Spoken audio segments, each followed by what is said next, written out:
Galatians 4, verses 1 through 3, New Living Translation again. Think of it this way. If a father dies and leaves an inheritance for his young children, those children are not much better off than slaves until they grow up, even though they actually own everything their father had. They have to obey their guardians until they reach whatever age their father set. And that's the way it was with us before Christ came. We were like children. We were slaves to the basic spiritual principles of this world. Paul's writing here, again, continuing on this being children of faith theme here.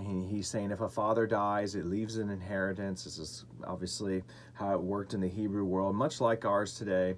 And that the children were, it's saying, not better off than slaves. So what it's saying is they didn't get to choose for themselves. They had no freedom until they became the age that their father had set, their legal age of accountability.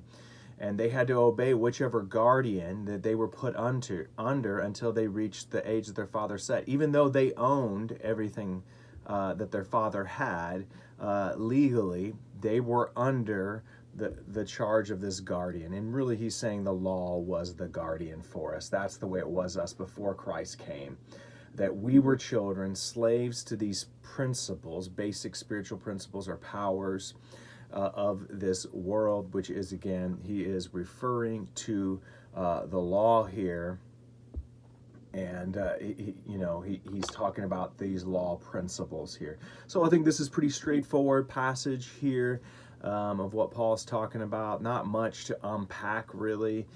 Just the thought that we were put under the law until we could come to the age of Christ coming, and then we're under the principles of faith.